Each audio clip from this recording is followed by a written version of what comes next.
You're good to go. Okay. Are we back live? It looks like we're live. Yes. Okay, so all right, let's at least get Matani out of here. Can we get this overlay off? So this is where we were at last stream. Oh, yep. So you want me to put that back on, and we'll get rid of Matani. There we go. And play. Designers more. You So good? this is not current. This is where we were last time we streamed. All we had in the game was Matani and this map. I mean, we still have this map, but it looks even better. And the attacks looked like this. She's taking damage. Can you tell? No. That's where we were. It's a feature. Yep. Well, right now the video is just us standing there. Yeah. No, this is us standing there and using abilities. There we go. Skipped it slightly. There we go. Abilities. Okay. I overestimated how much of this was interesting to look at when I recorded a 30-second video of it. So, Rob, why don't you tell us just a little bit about what we're seeing here? Yeah, so basically the last time we streamed was sort of like a proof of concept of like all the technical debt pay down for like, I think we were basically not showing any gameplay. So it was basically like what I consider to be the absolute minimum viable product. So like players can get into a lobby, they can attack each other, you might not be able to see it, they can kill each other, they can respawn, right? It's like that vertical slice of gameplay. So that was basically the minimum viable product last stream, and so now yeah. So that red like outwire sphere that you saw was an attack animation, and that gray moving block is her Q ability, which is like an AoE speed boost for her team and slow for enemies. Let's skip to the new footage now. Yeah, that's old news. We don't Yep. need that anymore. I just, I like looking at where I've been before I think about how far I've come, because it makes, I don't know, I think it's fun. And y'all want to see new stuff. So here comes the new stuff.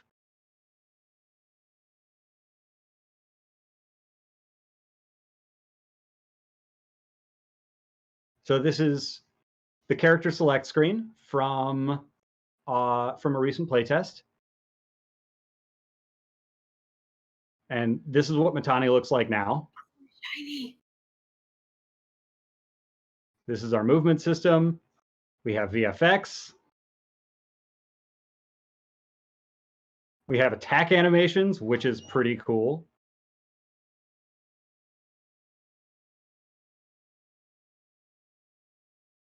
You can see people's names. That's a neat update. Really makes a big difference when you can actually see your abilities hitting. I know, right? That was an R4 ult that we saw right there. Ooh, that's new. Yep. Oh, wait, yeah, pretty much. No, that's new. We talked about that in the video, but I think not everybody here has watched the YouTube video we put out. So this is where we're at. Yeah, so Box Friend is still the placeholder model for Kira. We're working on that. Yeah. All the abilities are in, and we're working on getting the rig that we have ported over to Kira's character. What we're working on right now is building up the 3D pipeline so that when we start more people working on getting characters rigged and animated, it'll all go a lot faster. And yeah, this screen has some of our new UI on it. Rob has been doing a really good job kind of building out the UI with math rather than assets. It's really awesome. It's a giant like oh my God, what was I gonna say? Overhaul to kind of like reducing our asset clutter. And this isn't really exactly the final UI, but it's getting there. Yeah. So I think, well, one, you're doing yourself a disservice not calling out how cool the UI looks, thanks to your hard work, Danielle. But your call out of using math systems instead of like art assets to put the UI together is a really crucial feature in what we're doing to make sure that the game runs as processor and system specs light as possible. So we can talk some. Does anybody in chat care about the details of why using like math instead of images for UI is like cool and makes the game run smoother, or should we move on? Yes? Okay, great. Rob, tell us about that. Yeah, so right now the UI is all built with UMG, which is framework. That might change in the future. We're looking into potentially some alternative solutions, but for now it's all in UMG, and UMG is pretty serviceable if you want to buy from a functional perspective, and then from a visual perspective, if you want to make a UI that is primarily made out of squares.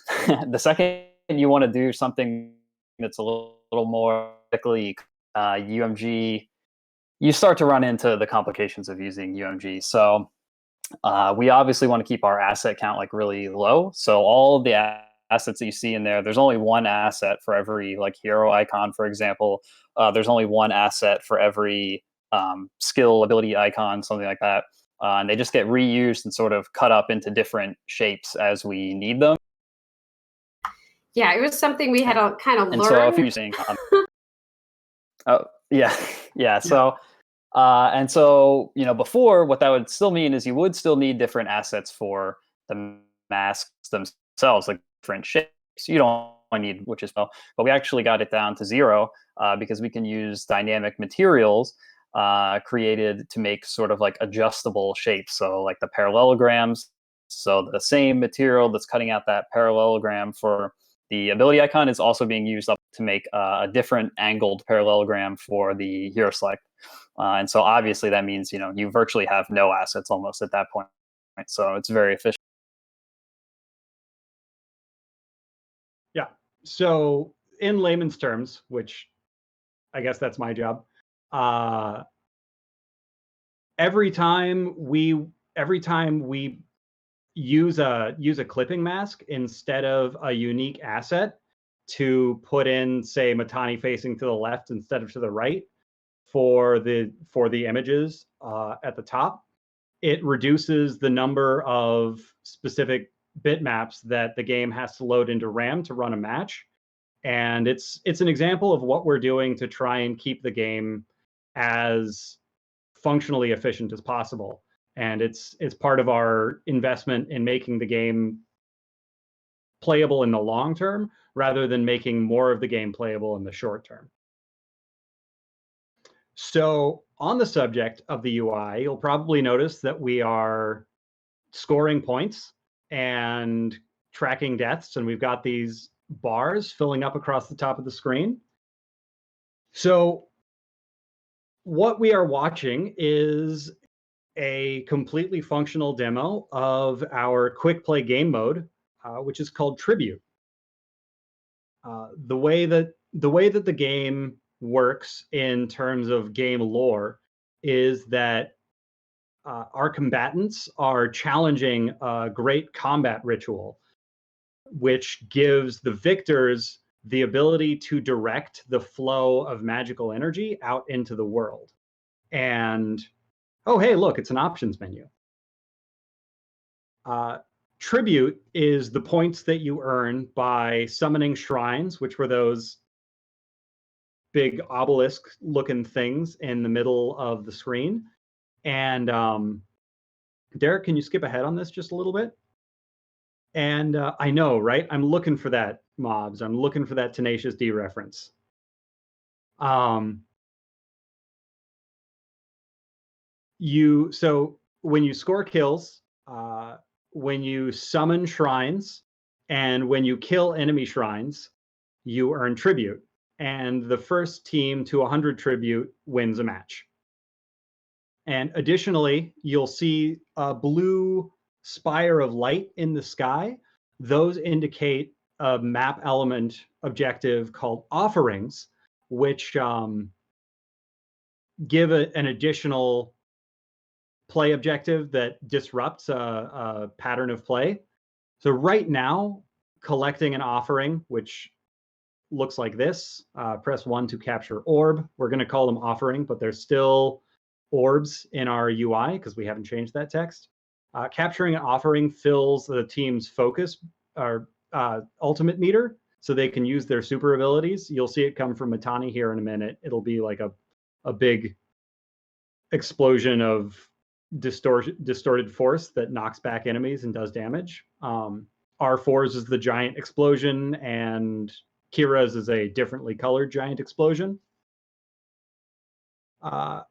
In future iterations, when we have participating in combats, giving super meter to players, we're going to switch those offerings over to be another means to score tribute. Every ultimate is an explosion so far. No. And if Kira does not have a minigun ult, and if that's what her character sheet on the public Trello says, then that needs to get updated. Yeah, right now it's a big rocket explosion type thing.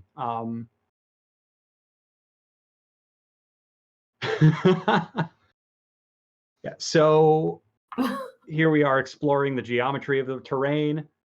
So that's how Tribute works. We've got it set up to be a 5 to 10 minute game mode, more or less, and that's about what it's playing out, which makes us pretty happy. In our tests, the games that were absolute stomps that just got rolled over in one direction lasted 5 minutes, and the long, really close, even matches lasted 8 to 10. So we're really happy that we have something that people can, people with like a half an hour before they have to go to work or dinner or whatever can sit down and play a couple of games and not worry about it taking too long. And that's all we have to say about. Oh, hey, that's the heal. I love that VFX. That's how this game mode is working out. And as we continue to develop, we're going to see more VFX that sort of demonstrate what's going on beyond the score counter and the stuff that you see on the screen right now. But we're really happy with where it is in terms of actual gameplay, and this is before we've even implemented all of our systems. So, yeah, while we've got this running, let's take a few minutes of Q&A. I just played this, but I'm still distracted by watching it. It's so much fun. I'm just staring at it. I've been doing the same thing. Would you like faces back up for that? Okay, are mid summons and orb collection going to be interruptible? Do you guys want to keep watching gameplay, or do you want to? Let's just put it up to you. While we make that decision, so are summons and collections going to be interruptible? Yes, we don't have the interruption systems built in yet, but they are going to be in a future version. Another question: can you attack people in their spawn? Right now you can, but that is not working as intended. We don't have anything blocking those areas off yet. So we've got a lot of freedom of movement, and we haven't done anything to make it impossible. But so far, everyone's been nice about it. Custom death animations would be amazing, but they also present a lot of challenges for physics engines. So we're planning on Ragdoll, but we'll see. That's kind of a scope creep problem. Predicted gameplay requirements, we don't have anything super clear yet. We know that we're aiming to keep things at 4 gig of RAM requirement. and pretty low processing power. Epic, the Epic engine, Unreal Engine, gives us a lot of flexibility in terms of scaling up and down your display settings to make the game more spec friendly. Rob can answer that better than I have if my answer wasn't good enough. Rob, do you have anything more definitive we can offer? I mean, I don't want to like overpromise anything, but I absolutely do not anticipate having the requirements that you saw in Gigantic. I see no reason, why that should happen. We use a lot of very good best practices, right? We don't write anything that's, particularly unoptimal. I've even done, a few small optimization passes already. So fully intending to keep the demands.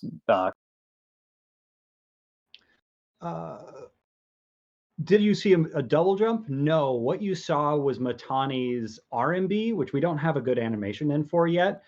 When she's looking at an ally within range, she will change her movement trajectory to drag herself towards them as they move.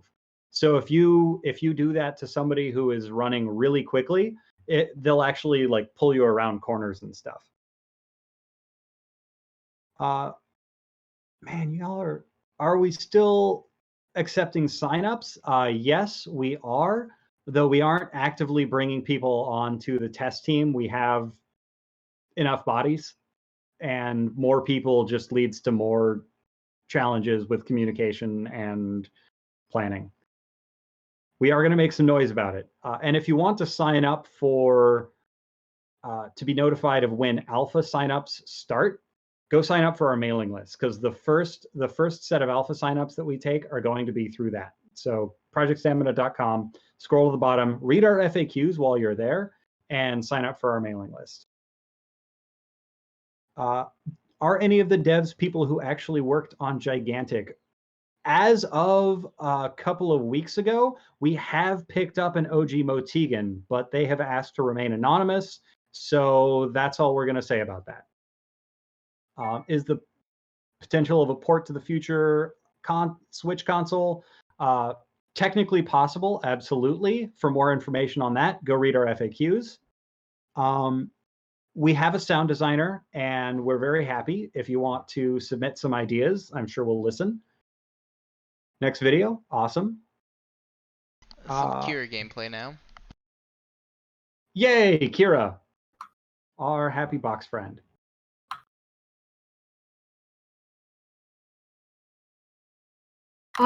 So I saw somebody mention something about like customizable UI and colorblind mode kind of things. I wanted to address that. Yes, we have plans to do that kind of thing. It's a little bit lower in our priority right now because there's just so much to fix and finish. As you can see with the top UI, there's a piece missing in the middle. It's too big for the screen. There's no mini map. When a game ends, it just says game over. Obviously, we don't. And we have a few more characters we still need to make, but yeah. So we definitely want to do that, but it's a little lower. Like, as soon as you select a hero, you see that like weird screen where there's just 3 heroes. That's not going to fly. That's got to get fixed first before we can do any kind of customization. But don't worry, you'll get it. Yeah, we're huge believers in accessibility and inclusion. Definitely want colorblind people to have the same level of like access and ability to play this game that everybody else has. We're probably looking at that for beta. As Danielle said, there's just so much that we have to do to make sure that the game is viable before we work on expanding. So it's kind of in the same boat as consoles in the yes, definitely, eventually, somehow. Yeah, and to that point, controller support, yes, that's a thing. Basically, from this point on, I probably have to move to dedicated UI UX work. So making sure that the UI is designed for console is actually how we're going to do it. And we'll work backwards to PC. So, you can definitely imagine controller support working at some point. There's a question about Geist. If you follow our Twitter, we're posting occasional updates to the Minion UI, the Minion AI program, which is a big chunk of getting Geist into the game. And we're going to talk a little bit later in the stream about what some of our next steps are for bringing more characters online and some of the other really core pieces that we want to have in place before we launch our alpha. And Geist is, of course, one of them. Are we moving away from Guardian and summoning gameplay? Okay, so actually, good timing. That the shrines are our summoning mechanic. For the sake of the amount of work that is required in animation, we decided to do something a little bit more stationary to start off and tied in with the lore, and that's how we came to the shrines. We had always planned to have the point control summoning mechanic in the game. It took us a while to figure out exactly what it was going to be, but shrines are the way that works, and it's a very similar system. You stand on a point, you press a button. We're going to have more shrines in the future, but for now, it's just it's that thing. It shoots lightning. It's cool. Yeah, we got plans. And as far as there being giant, powerful entities that guard your base and are a win condition objective, there's not one of those in Tribute mode. Again, this is designed to be a sort of entry-level quick play game mode. It's got a lot in common with Team Death. It's basically Team Deathmatch with objectives, which makes it a lot more understandable for new players who have never played this genre before to kind of get in and understand what's going on. But we do have plans in the works for a longer form game mode that does have more defined bases and a big win condition. Again, we're going to talk more about that a little bit later. Yeah, I mean, you know, I love Gigantic, but it had its moments of the giant guardians just like either blowing you up in 2 seconds or getting stuck in weird animation. So I'd like to think we've learned from that and like our own capabilities to make something that is still fun, still reminiscent, but different. Well, didn't you slightly tease something inside the Instagram, Fancy? Yeah, if you follow our Instagram, there's a very, very light teaser in there, so go check that out.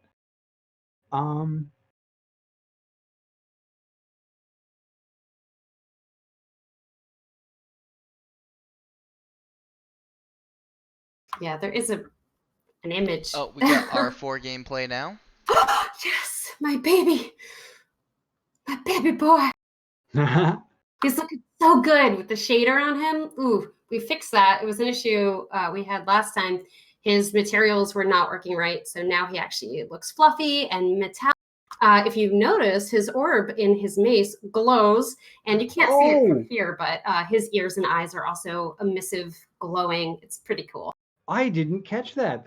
Wow, that does look great. It's nice very job. fun, but yeah, thanks to Pat for doing that, and I'll talk about that a little The bit. small things.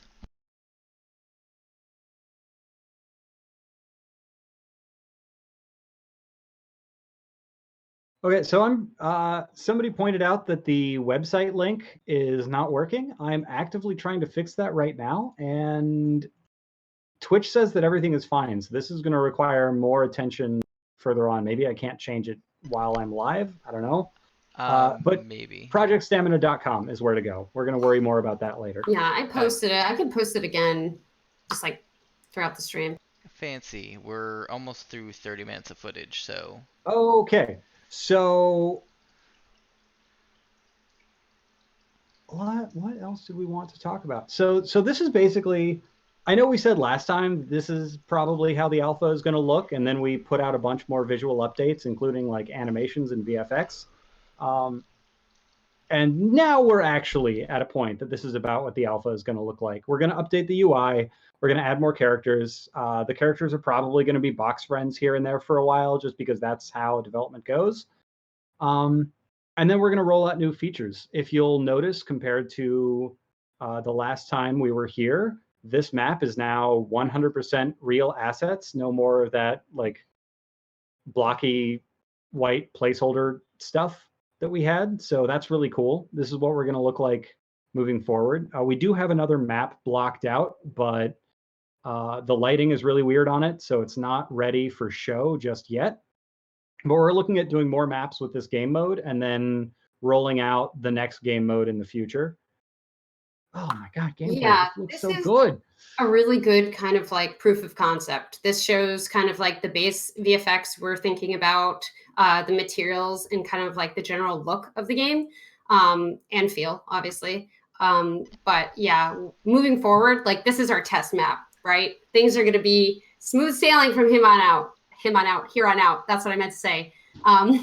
So we've learned a lot from this one, and we'll continue to apply that to our next one. Yeah. So I'm going to answer a couple more of these questions. I just love Q&A. It's so much fun. I want to know what people think. Rank system, yeah, we're planning on that.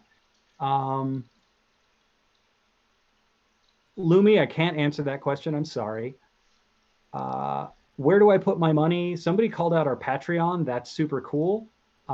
Controller support is a big maybe. We've already got a lot of it working, but we haven't crossed all the hurdles for it yet.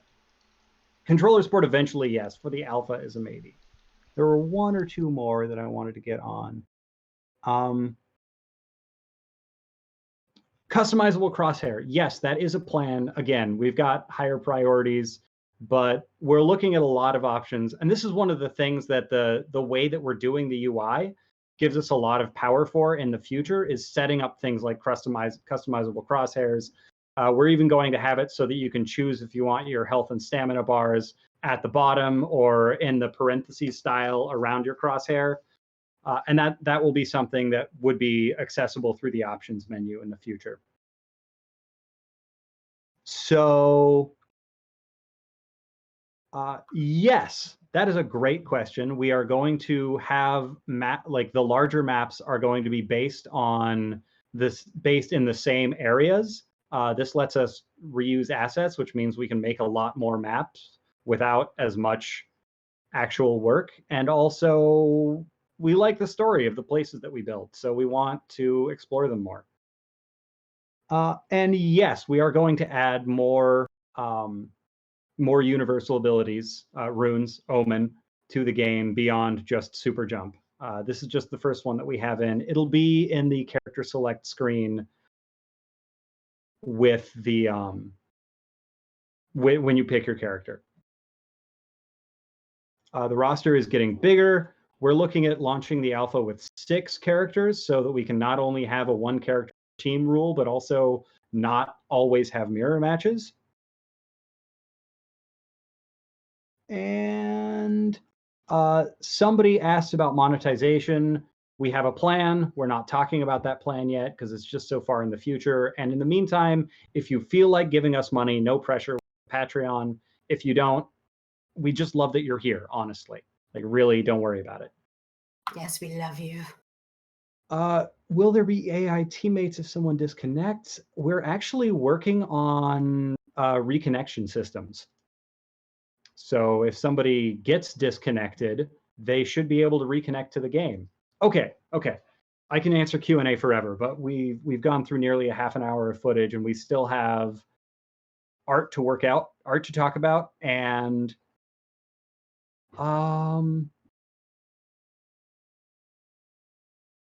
yeah. Do you want me to switch to Falco? Okay, yeah. So oh, this game isn't nearly over. I remember this one. This was a so Fancy just wants to watch it forever. I don't blame you. It's fun to watch. Cool. Oh my! It looks so much cooler than when we had Paragon minions running around. Oh my God! Like untextured map. It was completely gray. Oh my God. Well, I remember when it was completely orange, but they were all gray. One more quick thing I wanted to address from like the chat. Cosmetic stuff for characters. Are you kidding me? Did you see how much I customize my own characters now?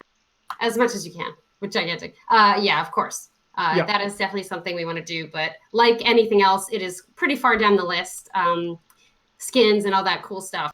We could do art for it, but we can't actually really get into the game yet. It's something, it'll be eventually, but come on, duh. And we have to, at this point, we have to give credit to more than just Tren and Failco for the map. Our lead modeler, Pat, has also been pulling a lot of weight all over the 3D modeling department so that Danielle can focus more on UI, UX, and the administrative stuff that comes with the director title, which we are going to talk about soon. I have to say one more thing. Just in general, if there is a feature that has become like something that you just expect from any game, competitive mode, customizable cosmetics, UI, colorblind access, we're planning on doing that. If it's something wild and unique that no game has done before, it's a big maybe. But in terms of stuff that everybody does and people have come to expect from like high quality competitive games, yes, we're planning on doing it. 38 seconds. Yeah. Okay. So I'll switch to Falco. Oh, shit. We have plans, God. and they're not interesting enough to talk about for voice acting. Let me share this. So Wait. there's Danielle. Hi, Danielle. Hi. This is Everyone awkward. wave at the screen. Hello! That's right, it's a Falco Punch stream now! So, we put this deck together to talk about what's been going on in the art department. Take it away. Cool. So, yeah, art has been doing a lot. I want to share with you some really cool wallpaper. Bam! Look at that. Beautiful! This is our buddy R4 and Kira, made by Kezi. It's gorgeous. I want to put this on our website as a downloadable wallpaper as soon as I can. I know, right? I don't know when I should put it away. Yeah, this is it. This is the whole thing now. Welcome to the rest of the art stream. You can hoard it for yourself. Yeah, we're just gonna pull up that YouTube channel with the raccoon staring at his phone and let this play for the next 4 hours. Just chill beats the rest of the stream. Okay, I'll move on now. Okay, so the first thing I want to talk about is shrines, which you kind of saw in the map right there. So here we have kind of the first concept for it. That art is literally in the game. On the right, you can see the first iterations of the actual shrine concepts, like what they could look like. And, they were looking a little bit too organic. So there you go. That art is literally in the game. That was made by Pat, who's a freaking beast. Here you go. You could see more shrines. And you could see we kind of went for this, we went away from just organic and we were exploring kind of more shapes, like what would really stand out on the map to make you go there. So right now, you can see the top right is the shrine we went with for now, but it's literally because I said, hey, Pat, give me a shrine today. And he did that. So that's what you're seeing in there. And then the bottom is explorations of kind of where we went from shrines. So we're really starting to dive into that space of making them kind of feel more alive, which is very interesting space to be in because summons are awesome. They're like little creatures and gigantic. You had your dragons and stuff like that, but we're not gigantic. And we want to make sure that these creatures fit into our world and make sure they're not just animals or, reptiles. They have to be weird and interesting and different. All right. So the next thing I'm going with is offerings, which is what we're calling our power orbs, basically. So, okay. I have a little video for you, even if you just saw it. So you can see the offering here in the bottom right. That's what it looks like. Here's a quick little video to watch the actual summoning animation for the offering. This is what it looks like when your shrine is getting powered up. Or summoning platform. There you go. Cool, right? Yeah, let's see it again. Oh, okay, just kidding. That was collecting it. Let's see it one more time. Okay, wait. I got this. Okay, there we go. So this was a really good job between Killboy actually helped make this, and it looks awesome. This is what the offering looks like right now. All right, so last thing about offerings. If you notice during that the gameplay, I keep almost calling them orbs. God damn it. The offerings emit this beam of light above them. The idea of that is so that you can actually see in game where power is spawning. So it's actually really useful. You just look up and there it is, a beam of light. You know, you can go over there and collect power. We're obviously planning to have like a mini map that shows you, you know, these things are cooled down, but this has actually proved to be really useful in the actual game. And there you can see R4 and one of Kezi's own characters, I'm guessing. Maybe that's Kezi, I don't know. Could be. It's a child who has wandered into a very dangerous place. Well, R4 won't kill children. Probably, no, it's fine. But this is still a battleground with an active offering in it. This child is in a very dangerous place. Maybe this child is collecting that offering, and R4 is like, I don't want to mess with that child. That's a dangerous, scary child. I wouldn't want to be there. All right, let's see. Okay, so we were talking about Guardians, and in Project Stamina, we're going with a different name. They're called Goliaths here. Here's a fucking awesome piece of art showing you kind of what we want Tribute to feel like. Yes, there is a giant thing on the map, and yes, you are gathering power for it. It's tribute, watching you. Gathering tribute. I meant that, tribute. So you can see R4 and Matani there at the bottom, and that is the scale we want. We want these things to feel gigantic. I shouldn't have said that. Enormous. Enormous. Monstrous. Right. Incredibly huge. Incredibly huge. I'm sorry, I'll stop cursing, Wolfie. It's okay. I'm not going to censor you. Next thing.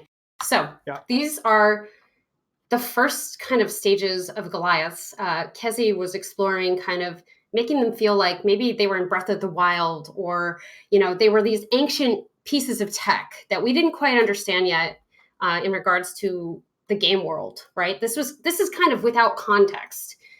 So these are explorations of kind of what that could look like.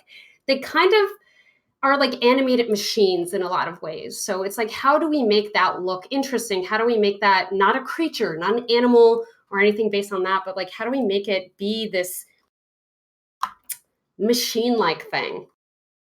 So here we go. Here's another awesome piece of art made by Kezi. So here we go. We settled on this idea of them being actually relics in the game, in the map, in the world. And they are these almost like giant structures. And you can see here we have this kind of thing around it. I don't want to name names or anything, but this thing you see here around like the giant stone kind of thing, that is kind of like who you are collecting the tribute for. That thing right there. And you see on the right, it possesses this structure and it gives it a face and personality. That is kind of like what we want this living embodiment of energy to be. We want them to be these things that I want to talk more about this. I have to limit myself here. All right. Can I talk about the lore and how we got to these designs for just a second? Okay. So from the very beginning of our game's design, we wanted the action that the players are participating in to be the biggest and most important thing happening in the world. And we wanted to create, in addition to that, we wanted to capture the same sense of awe that we felt watching the Guardians battle against each other in our own way, and in a way that we knew that we could execute on without a team of like literally dozens of modelers and animators constructing these enormous fight scenes that were unfortunately also riddled with technical issues as the game developed. So what we landed on was this animate energy that is yet to be is yet to be officially named. That is the power that controls the energy of Othala, the magic of the land itself that everyone is fighting over.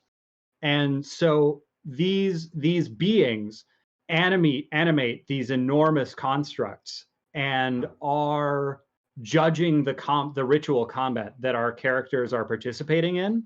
And as you put it, these are the creatures to which you are offering tribute. And they are actually a big part of folklore in the game world. If that's something that you're into, I we write about that on our Instagram occasionally, is where like new lore stuff is landing. So go check that out. And yeah, so these are the beings that you are trying to impress as you play the game, which give you dominion over the magic of the land. Yeah, right. And I name you Greg. That is his name now. Oh, So, God. all right. Bye, Greg. See you later. We're not Oh, naming you Greg. Greg. No. Sorry. But Okay, but Greg. No, Greg. Okay, so yeah. oh, Go ahead. Okay, No, you're good. Sorry. So our next hero who we want to talk about, his name is Akka. This is basically Fancy's character. I feel weird talking about it. Do you want to talk about it a little bit? Do you want me to? Sure. So Akka is our 5th confirmed character, and his design was a really interesting challenge. We needed an assassin, but we also, because the support that we built in was a melee character, we also needed more range. So we landed on a character who uses an atlatl as their weapon to give a range, an atlatl and spears to give a range and melee hybrid style character that could still do a lot of burst damage. So we started with a bunch of, we knew that we wanted a character that like had spines and pulled the spines out of their body and used them as spears, because that's an awesome concept and it's very on brand for the Ulm, which is their faction. And we started with a whole pile of exploration sketches. So this is, we took it in a bunch of different directions. And one of the big design challenges, creating a character with a bunch of spines that didn't look like a tank, because we're so used to seeing like big beefy porcupine dudes that are tanky, and this character is very specifically nimble and frail and for doing damage, not for soaking it up. So from and this is our process you are looking at right now. Yeah. We landed on this design for the character.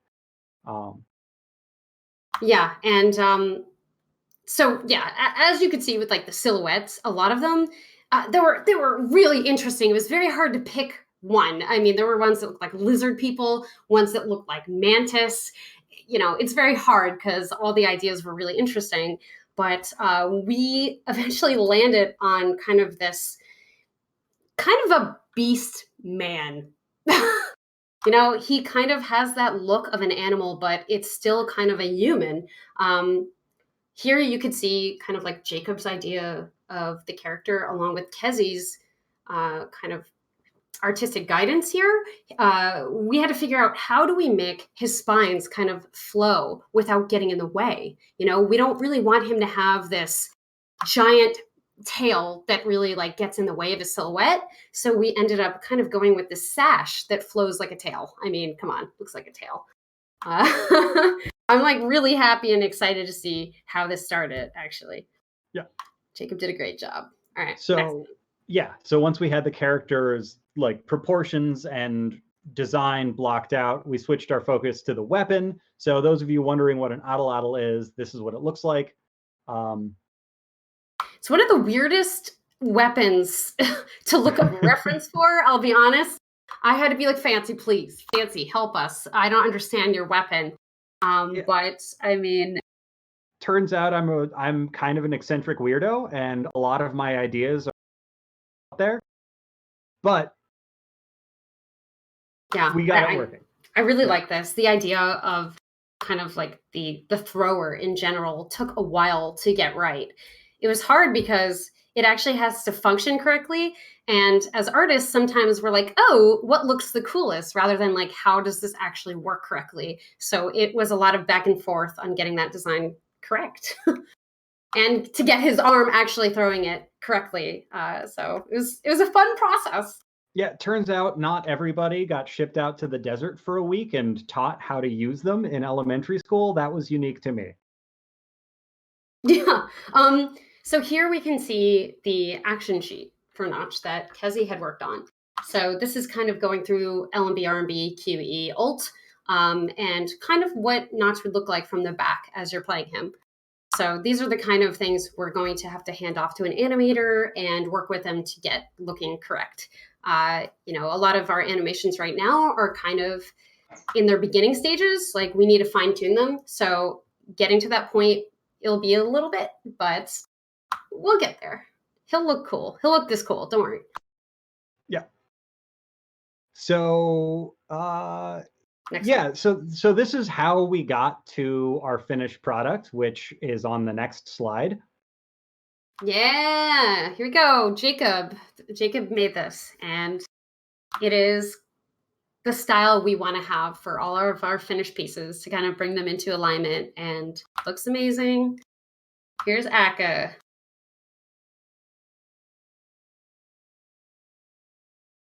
Yeah. Yeah. He's beautiful. I'm still floored that I get to see one of my own designs in this game. Like I'm in charge of a lot, but I firmly believe in the thing that is best for the game being the thing that happens. So this was the first of characters that I designed that actually got approved to be a kit to get built, and I'm super stoked. For those of you who love this design a whole lot and want to put it on your bodies or laptops or water bottles, we have added Akka merch to the store, merch.projectstamina.com. Again, you don't have to buy stuff, but if you do want to buy stuff, it's there. And if you want to see more of the like some of you out there love it. So if you want to see more of the process that went into making this character, our concept artist Jacob Grimoire, this is your official announcement. The seals are unlocked. You can put all of that stuff on your portfolio now. And if you want to link it in the chat so that everybody on this stream can go check out all of the hard work that you put into making this guy look so cool. Oh yeah, this is just half of it, honestly. Go for it. Honestly, like once the seal's released, like who knows what can happen. But giving him too much power here. But I'm really happy where this landed. The hero icon is actually done. That was done by Kezi, which will be on the public Trello Discord at some point, along with the hero icons that I have not finished yet. Anyway. Yep. And the complete backstory for the character. But even though we don't have the page for it pulled together just yet, Danielle was hard at work doing all the rest of the stuff that you're seeing in this stream. I thought you guys might want to know about the kit. Do you want to know about? You guys don't want to know about the kit, do you? Tell us the kit, Fancy. Okay, I'll tell you the kit. So, Akka uses his spines as spears, and like in his spawn animation, he pulls one out of his back and wields it. So when you run around with him, he has melee attacks where he goes like stabby stabby, and then he swings with his addle, which is not technically how an addle is used, but his is really burly, so it's fine. And so that's his base attack on left mouse button, and on right mouse button he loads that spear into the addle. Oh, wait, there you go. My bad. See? Oh no, See? spoilers. He loads that spear into the addle, and then your next click will throw it, and that is it's going to be a fast affected by gravity projectile, much like say a bow and arrow or a really strong spear throw, which is what it is. It's a really strong spear throw. His Q is a pounce that does damage and armor reduction in an AoE. And his E, and so after he throws his spear, he pulls a new one out of his back. Don't worry, they grow back. He's a magic weirdo. And does it hurt him though? Probably a little. Like pulling your hair out is uncomfortable. He likes the pain. He's like that. It keeps him sharp. Ayo. So his E he spits venom onto the tip of his spear, which adds a stacking slow to his attacks. And hitting somebody with a thrown, with an R&B throw, adds the full stack to his attack. So if you poison your spear and throw it and hit somebody, they're slowed pretty significantly, super quickly. His passive, by the way, that's an important part, gives him a stacking power boost every time one of his cooldowns or one of his abilities comes off of cooldown. And his ultimate is a when he fires it, his all of his cooldowns are refreshed, and then when he scores a kill on somebody, all of his cooldowns are refreshed, including the duration of the ultimate buff. So every time one of his abilities comes off cooldown, he gets a temporary power increase. And then every time he kills somebody when he's in his ult state, all of his abilities come off of cooldown. So if you're looking for that character that has the like swoop in at the end of a team fight to clean up the entire mess, here's your highlight reel ult. Gotta love those assassins. Yeah. No, his ult is called Thrill of the Hunt, which will make more sense when we share his backstory, which we'll make noise about on Twitter and in Discord. If you're not following us on social media and you haven't joined our Discord, here's the mandatory plug. Follow those links. Yeah. Okay. Cool. So that's Akka. Glad you like him. Yeah. Yeah. The next slide. We don't have a next slide. I'm just kidding. Okay. So Cake. I'm sure you guys might have heard that we've been having patrons kind of help us build our next character, which has been a very interesting process where Tart has been hard at work making cake in the kitchen every day, frosting, sprinkles, you name it. Is it a tart cake? Yes. Yes. All right. So I'll be honest with you. I wanted to share a lot more, and Fancy said, no, that'll go bad.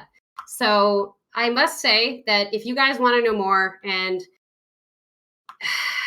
I can only share a little bit, but check out our Patreon. You know, you got $1, just pop $1 in there. You don't, that's fine. We'll show it to you next time, you know? But I can only share with you just a taste. Little cake taste. All right, here is our kind of like spoopy sneak peek of Cake. This character has come a long way. Patrons have been able to vote on the direction they want him to go, the abilities, even like the theme. So it's been a really interesting process, especially as somebody who's had to help the art along and try not to break any hearts. It's been interesting, but I'm very happy, and it's been really cool to see people's ideas with this character. So I'd love to show more, but you guys will get the full story soon. Don't worry, unless you're patrons, you'll know before that. I am going to answer one question. Why does this character look so badass? And they're called Cake. Cake is their development name. Kira was called Quick Draw. Akka was called Notch. Cake, there it is. Stands for Community Architected Kit Experiment. Even that name was suggested by one of our patrons. The whole character kit was designed by patrons. We started with the character class, and then we went on to vote on every single aspect of character design, including which faction they were in and what sorts of things their abilities might do. And then the patrons came up with abilities and voted together on which abilities they thought made for the coolest character. And that is the kit that got designed. And that is the kit that this art was designed to match. And they even came up, we took a bunch of different possible Y'all said final. Y'all said nothing until the. So that's what I'm sticking with. It kills me inside. I want to say everything. I but know it's so hard knowing things and not being able to talk about. But basically, this was such a cool thing that we were able to do, and I mean, I don't see why we can't do more of these in the future. We have time. It was so much fun. I would be really mad if you tried to stop me from doing more of these in the future. Like, yes, it took a year to design a character, but the character is really cool. It's not one that I would have ever come up with on my own. And the process of designing a character with the patrons all together collaborating is just something I've never seen before. And it was so much fun. Yeah, and it was fun because Tart finally got to go wild. This was the first character she got to create, like basically from the ground up. So it's been really fun to just like let her off leash and just go. And I cannot wait to play this character, is all I gotta say. Yeah. One thing that wasn't mentioned was the amount of work that Fancy, Falco, and Tart have put into the back end of even doing this. Like, just doing the posts, Fancy puts hours and hours of work just to get that set up for you guys. I think he's too Thanks. modest to say that. Yeah, I write like 1,000 to 2,000 words a week for Patreon, and about half of those are. So if y'all like reading about game dev, there's there. Yeah. By the way, everything not cake related from the last 2 years has been made free to give everybody something to read at home. During these trying times. Yeah. So that's cake. Okay. With cake completed, that will be our cast for our alpha. So the development team has a lot to catch up with the art team on in terms of bringing everything that we want playable and has been designed for the game into the game. So we're taking this opportunity to dedicate the next few months to building out the world and really making it more of a living, breathing place that people feel like they can experience beyond just seeing through the lens of gameplay. And a big part of that is fleshing out the identity of factions. So we are going to introduce the work of some of our newest art team members with click. This is Min. Yeah. So Min, one of our two new concept artists, has taken on doing lieutenants for each of the factions. These are Melanarch characters that they kind of exemplify being like people of power in the faction that aren't necessarily combatants in the gameplay. Yeah.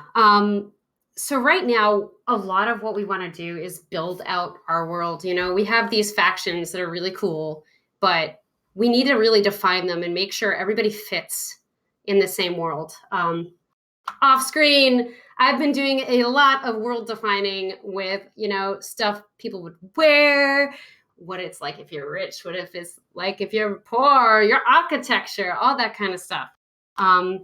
We can't share the awesome guild logos yet, but just saying, I'm excited. Okay, I'll move on. I'm sorry, I'm talking too much. Here you go. Here's some architecture designs. This is by one of our new artists. Fancy, do you want to talk about this? You've been working on this a lot. Yeah, so this is our other new artist, D-Pad. He's a really fantastic character artist as well, but he stepped up to start defining architecture, starting with the Melanarch. So you could call this Melon architecture. Yeah, this was made by D-Pad, by the way, who's one of our newest artists. Yeah, so not to go on too long about this, but Ace Warden calls out that D-Pad and I went on like an hour-long conversation about the Melanarch and what that means for their architecture. So if that's the kind of thing that you're interested in, it's there. And it looks like we'll make it public eventually. If you don't have $1, that's fine. So what you can see both in this and in the lieutenants is that there's a lot of like symmetry and solid structure going on with the Melanarch. And that's really something that we think carries their personality into the world a little more. They're very hierarchical, very structured as an organization, and they're focused on preserving the current way of life for the world. And so we see a lot of classical architecture and attire styles in them, which also kind of brings them into being a very traditional sword and sorcery group. And then there's this like unique twist on it that is native to Othala in how they use the world's magic, what that means for their structures. And it's been an absolute pleasure working with the art team to bring these concepts into physical form through their creative and skilled contributions. Yeah, it's been a lot of world building. There is a lot to figure out, really, because yes, at the core, our game is PvP, but I mean, it exists in a world, and that world is living and breathing, along with characters that have different ideals and live in different places. Like, oh my God, I have to shut up because I could keep going. All right. So if you haven't noticed, we really like our jobs. Yeah, it's fun. You know, what can I say? So these are some Axion explorations, actually. We're doing a lot of kind of trying to play with shape, make sure we know what really fits with Axion. What kind of things do we really want to see? Axion is a lot more industrial, a lot more kind of the scientific faction in our world. Fancy, you want to say anything? Yeah. So you'll notice that in contrast with the like stability and symmetry of the Melanarch, the Axion have this much more lopsided appearance to them. Part of it is because they are so purely interested in the function of what they're trying to do that they care very little for the aesthetic presentation of what they're doing. They are the people that are trying to understand how the magic of the ancient world that still exists functioned and how to bring it to life. So these are the people like digging into ancient technology, magical artifacts and the like, and figuring out how to repurpose them or reactivate them, and sometimes to catastrophic results. But they don't care about the risks of their work because they believe that the highest virtue is the pursuit of knowledge and the expansion of the realm of possibility. And so any risk is reasonable if it means that they might learn more. So we see a lot more like steampunk, sci-fi fantasy merging concepts with them, and we don't have their architecture to a place that it's presentable yet, but it's much more lofty and bizarre because they aren't so worried about sound physical structure because they can just shore that stuff up with magic and it's fine. So they're the mad scientists, whereas the Melanarch are the law keepers. Yeah. And we're trying. Part of why we're working so hard in developing the world outside of the game is so that we have a richer bed of design and knowledge and world experience that we can pull into the game, so that when it's time to design the next Melanarch character, the next Olm character, they really look like they're part of a cohesive group, and that group and those like visual cues help inform the players what the character's personality is going to be like. You know, an Olm tank plays very different than an Axion tank, and just looking at a character, you'll know which faction they fall into and what that means for gameplay. Exactly. It's a lot of kind of like getting the shape right, you know? We don't really want to like limit the color palettes of each character to kind of be like the guild colors, right? We want them to be defined by what shapes they are. Like R4, he has a lot of spiky parts of him, right? Axion. Kira, also spiky. Axion. What's Geist? I don't know. He has a lot of curve shapes. Kind of like, never mind. Anyway, he's Melinar. So I'm just trying to say that there's similarities and we want to make sure they fit together and it makes sense. All right, I'm going to go to the next slide. All right. So this isn't as outwardly exciting as, you know, seeing factions and stuff, but this is really important. This is like the tech side of art. Tech art, you might say. Anyway, so Pat has been doing a lot of work to get the art to actually be optimized in the engine. Hold on, let me press the button here. Okay, so here are some props made by our newest 3D modeler. You might have seen them in the gameplay. Notice how there are two different looks for the same thing. This is just one material. So Pat has been doing the work. Basically, what he's been doing means that he can actually like make master materials to control all different kinds of materials in the map rather than having tons and tons of materials per object. So that means, hey, you want eyeballs of characters? There's one material for that. Oh, you want sand? There's one material. So it may not sound like a lot, but it's actually huge. It's going to cut down how like big our game is and make it more optimized. And it makes it easy to repurpose assets in any color we want. Hey, we want to throw these on the frost mat? Awesome. We can just change the color on the material and it affects all of that per map. It's going to be great. Trust me. Yeah, so this is go ahead. Go ahead. Okay, fine. I'll go. So this is another example of us doing a bunch of back-end work to make future work flow more smoothly. Like we're a small team and we're working in our volunteer time, and it's this kind of investment in our ability to produce efficiently in the future that makes a game of the scope that we are building possible for a team of our size and resources. So we're so blessed to have such like skilled and dedicated people on our team who not only know how to make a box of objects, but how to optimize making a box of objects to make 1,000 box of objects easier to make. Yeah, like, yes, in our map right now, I did all those assets, mostly, not all of them. But I also did it on a timeline that was ridiculous. And don't even look at the geometry on those. Basically, what we're trying to do now is pay down the art tech debt. So there's a lot of optimizations you guys will see that maybe you won't notice right away when you enter a map, like universal lighting is going to be a thing, which means it changes per map. There's only one lighting build. Anyway, there's going to be really good stuff along with masks that Pat is actually working on to adjust specific parts of models. It's going to be really cool.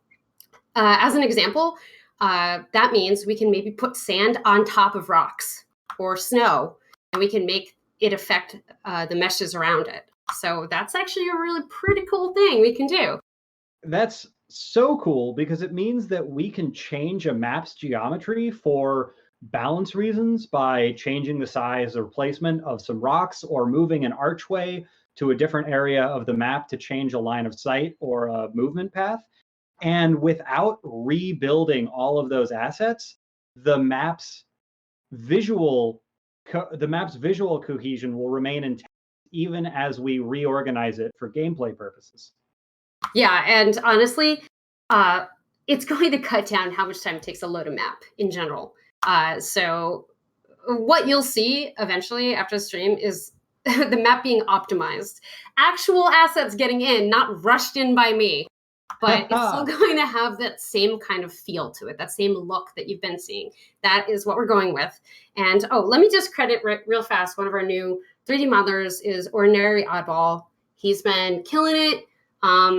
He made a few other things you haven't seen in the map, but I will make sure you see them at some point. Okay, I will move on now because I'm taking forever. Okay, so my favorite part, I'm just kidding, only because I worked on this. That's all. Okay, so we have some UI updates and Tribute UI stuff, but it didn't quite make it in the game the way I want to show you. There's also been tons and tons of iteration that I'm not going to bother to show you because we didn't go with it. So let's see. We're just going to show you finished product. They look great. Take it away. Okay, so the ability UI. Let's talk about that for a second. This looks a little different than what you saw in the game. The left slot there, the like blank blue rectangle, that's where I want the passive to go. Ignore that for now. We do not have passives figured out visually yet, but it is next on my list. So, okay. What we did end up going with was something that is kind of inescapable. Our game plays like Gigantic. So the UI is going to be reminiscent of Gigantic, but it has different things about it.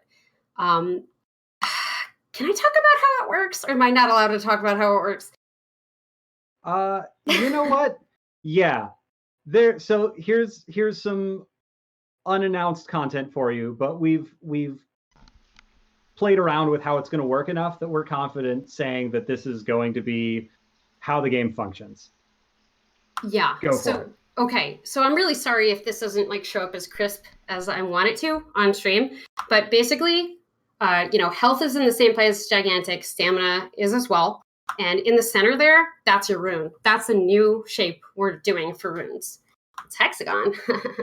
And instead of having a little icon that actually is like a little sword in combat, you probably can't see it on stream, but behind the rune / omen, I have to call them omens, is actually the in combat indicator. It is another hexagon turned on its side, and it lights up red when you're in combat. You can kind of see it on the right. It's like where the oh my god, I'm wrong. This is the ult. Yeah. The ult is the big one in the center. Will we have the ult this is the big hex. open for people to view after the stream? I can do that. Right. So the ult is in the hexagon, and so around it, that's your in combat indicator. As it drains and turns back to blue, that's you getting out of combat. We wanted to have something that's not just like arbitrarily put on top, and it feels integrated with actually like playing, something you're looking at a lot. So actually right underneath the ult, you can see there's a bar. This is very important. Basically, as you deal damage, this bar fills. And what that means is it actually is shared between, it's a resource that's shared between your ultimate and your omen. So what that means is certain characters have different values for their ults, which means like maybe they gather it quicker, right? So you have to make a choice. Do I use my ult or do I use my omen? Which can actually make things more interesting. So it's like having that choice to make can lead to some interesting player interactions. And since everybody gathers their ult at a different pace, it could be really interesting to be like, oh, this ult's going to cost a lot to use, a lot of power, limiting people who can get their ult a lot with the resource that's shared. Anyway, we're taking a little bit from Gigantic in terms of like getting hit and draining stamina and being out of that. That's like the last little bit there. And same with how they do their cooldowns. People are used to that. I think it works really well. And if I didn't say it already, the omen is the shape that's underneath the ult there. Yeah, there it is. It's cool, right? Has a R keybind on it, if you can see that. Anyway, so it's a new thing we're trying out, and we had to make sure we had a UI to support it. So this hopefully will be in next time you see the game. Okay, so we're getting a couple of questions about how the shared resource is going to work.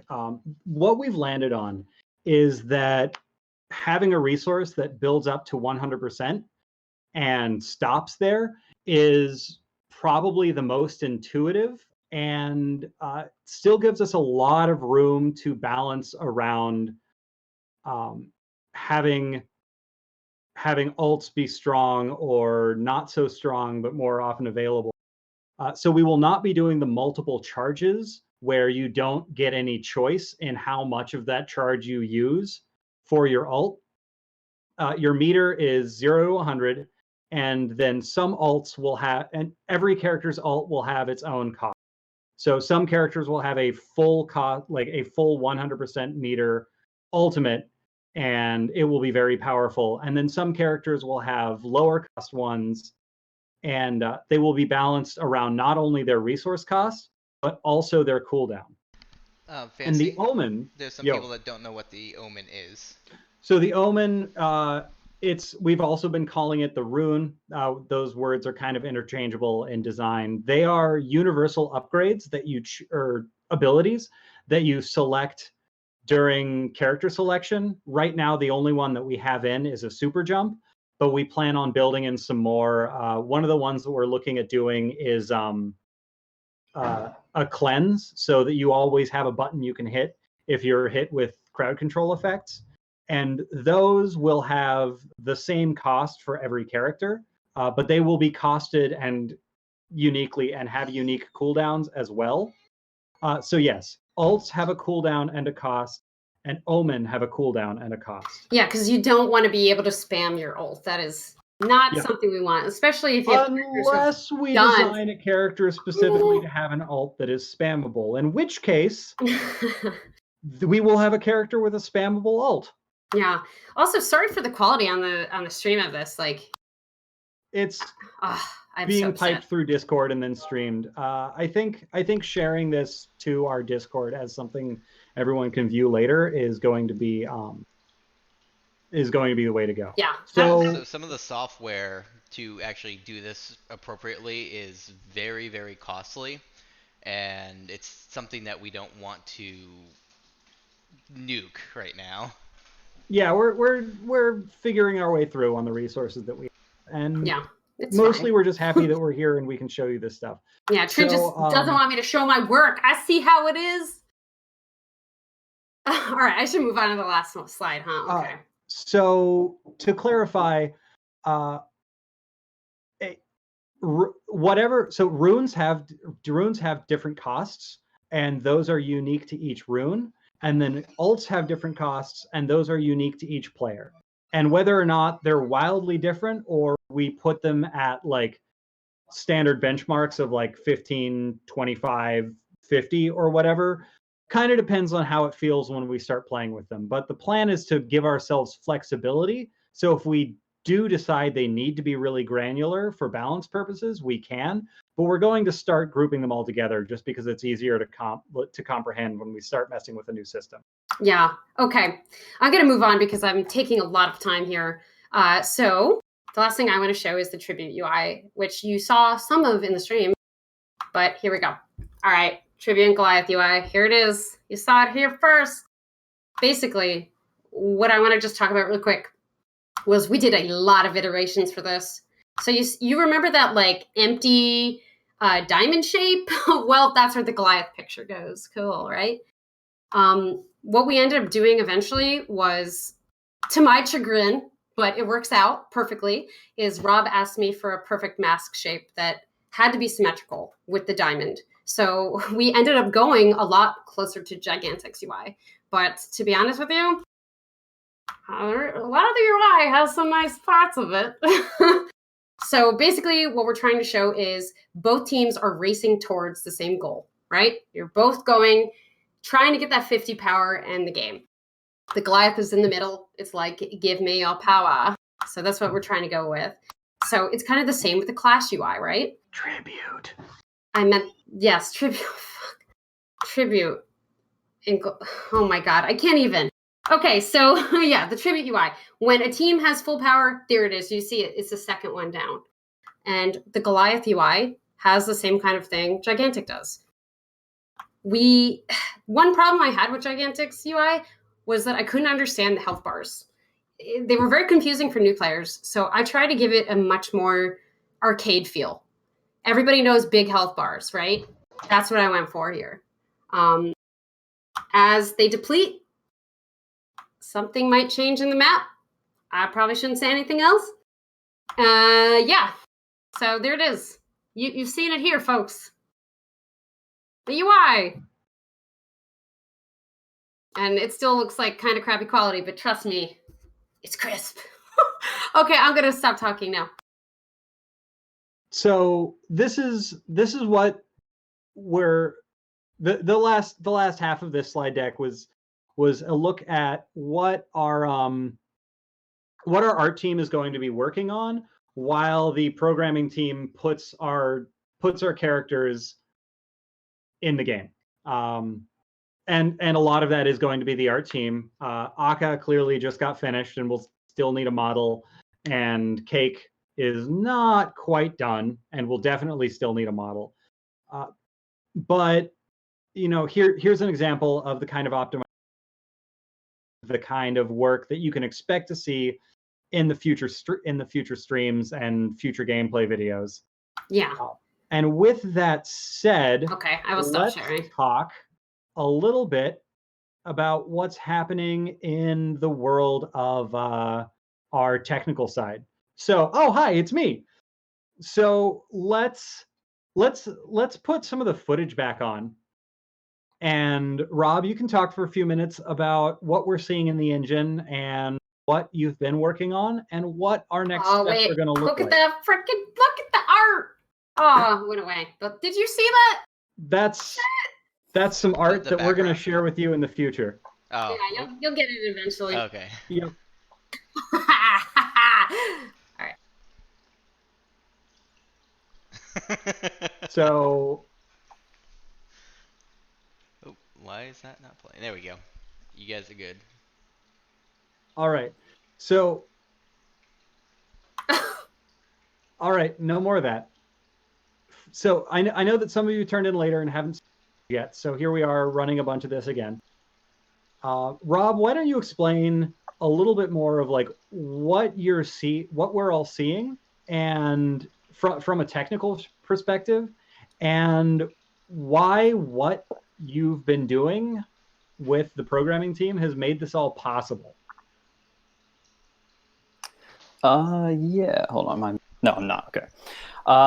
Yeah, so I mean, what you're seeing is, it's obviously the next iteration of what you saw before, right? Fleshed out version, you've got multiple characters, you've got a pretty wide breadth of abilities. You've got damage, you've got healing, you've got movement-based stuff, a few minor status effects.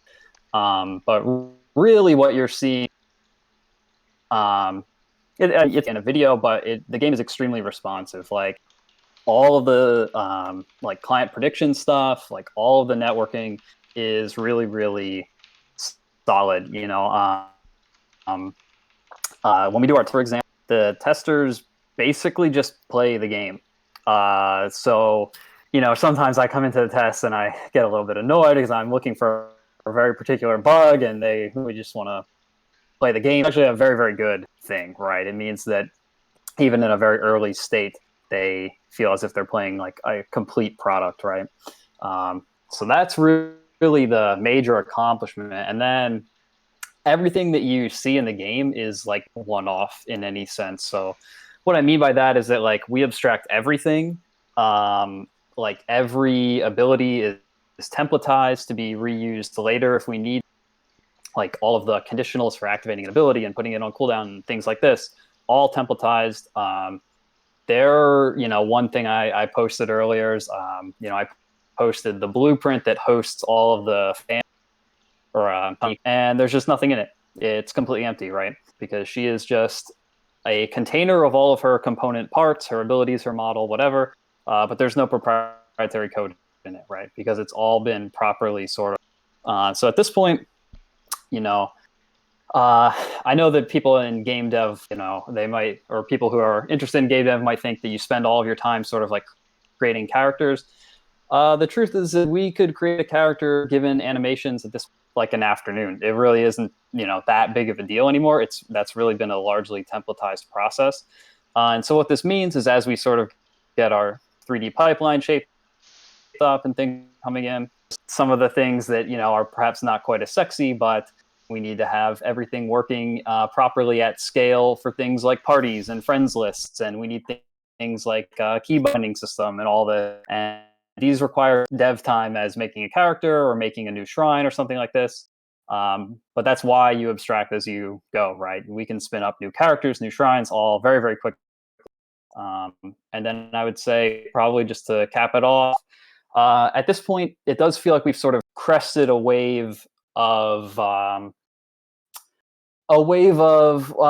should I say this? There's no more imposter on the technical team. No one would say that there's an unsolved problem that is a huge question mark. We're all sort of, fearing it. It's lingering over us.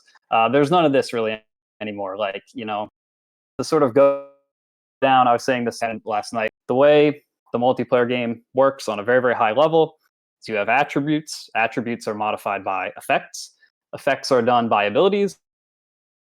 Abilities are housed in characters. Characters exist, and Real Engine exists.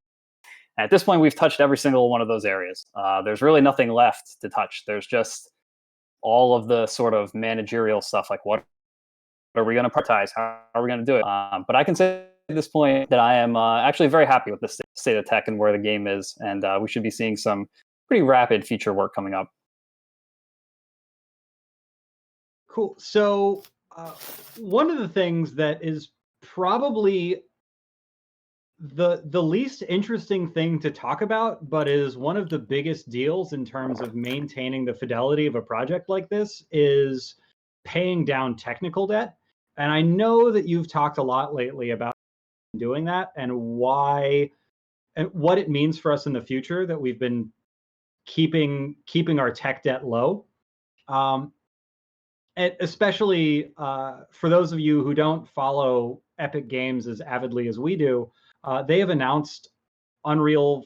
I'm not going to get in trouble saying this, am I? No, stream is okay. Great. Tomorrow, whether it's So Unreal 4.25 or Epic, Unreal Engine 4.25 is coming out soon, and it has a lot of really amazing features that will make further development even simpler, provided we can catch our current state of development up to the baseline requirements for running in 4.25. Is that about right? Yeah. Basically, the way I see 4.25 right now, it's an upgrade that we sort of have to do. There's some broken things we sort of manually patched into to the engine and built it from source concerning like motion things, like way overly technical. Those things would be officially in 4.25. So I see we can pay down all of our technical debt, let's say in the next month. And I'm assuming if they're doing a stream, that probably is safe to say that 4.25 will come out in the next month. Then maybe at the end of the month, we say, okay, all the tech debt is paid down. That to me would be sort of like the cutoff point of like, we are like building systems and establishing our best practices or whatever. Like the day we upgrade to 4.25 is sort of like, this is the clean feature work now. Like we are, every new thing is like, we're, tweaking our status effects or doing a party system or whatever. So that would be a big shift in the project that I'm looking forward to. So in essence, we're very close to being a thoroughly modern cutting edge game, which just feels awesome.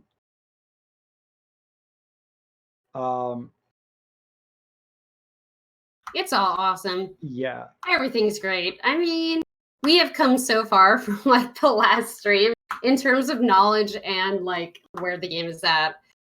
And it's only going to get better from here, really. Yeah. So, and I know people have been calling us out in the chat a little bit. Rob, you're roboting a little, so I'm gonna take your next talking points from you. But if I miss anything really crucial, let me know.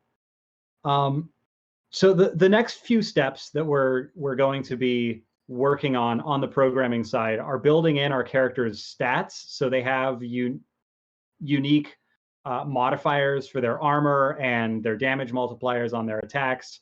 We're going to be building in the list of status effects that abilities can do. So we have functional stuns and slows, and we have slows already, but the rest of the list, like buffs and debuffs and all that jazz. We're planning on putting in a practice arena so that people can test for game feel without us having to spin up the server and get everybody online at the same time.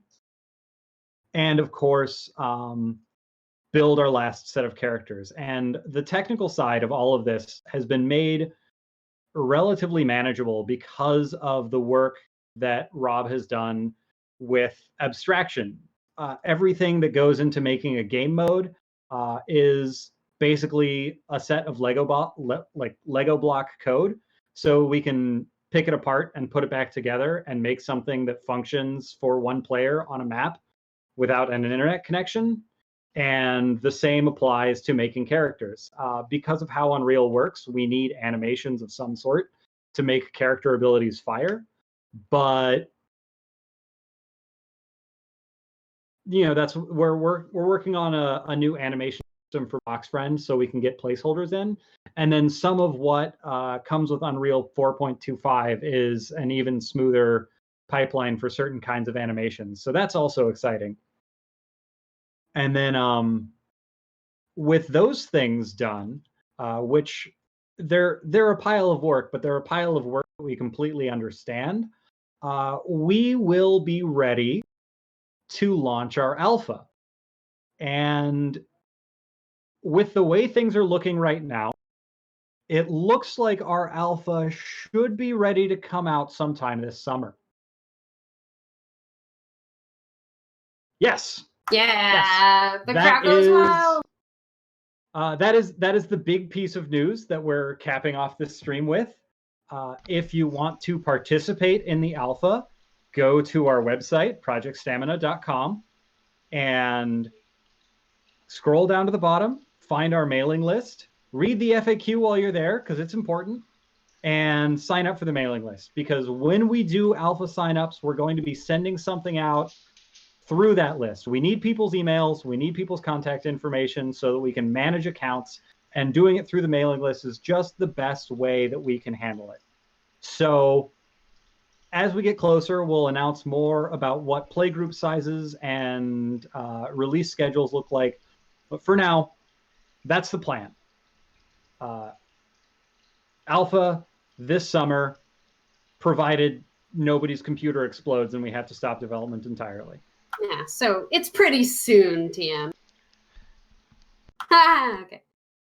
I mean, there shouldn't be any winter storms coming through and wrecking everyone on the East Coast, where most of our team is anymore. Yeah, we're done with winter storms, so now we just need to survive hurricanes. Oh, you had to bring that one up, didn't you? I didn't, but I did anyway. So that's the plan. Go sign up on the website. There will be a trailer. It is beautiful. It is almost done. The trailer is going to come with some other announcements because that's the way stuff like that works. Oh yeah, some announcements. Oh my god. I'm sorry. Yeah. I'm too excited. It's been a thrilling ride to get this far, and we are not even in alpha yet. Our game looks this good. It's really fun to play, and we're getting the last bits of infrastructure in place that we'll be ready to share it with a whole lot more of you. And it's really exciting. So thanks everyone for tuning in. We're so happy that we're sharing this work with you and that you're all excited about it. Big extra shout out to our patrons who make so much of this possible. Like really, we couldn't be doing this without you. We couldn't be doing this without all of you. Thank you everybody who follows us on social media and shares our content, because that's how more people find out about it. Thank you, team, wonderful team who does all this amazing work. And really, thank you, video games, for being fantastic. Yes, video games. I also agree. You are great, and I praise you. Also, yeah, thanks, guys. Honestly, shout out for Greg. We couldn't do this without you guys. Like, the amount of positive energy from you is really inspiring, and I freaking love working on this game every day, even if I have a ton of other jobs. Who cares? This is our goddamn game. Yeah. Ugh! Well put. I think we should end it on that note. Thank you everybody so much for tuning in. We'll see you next time. Bye bye. Bye.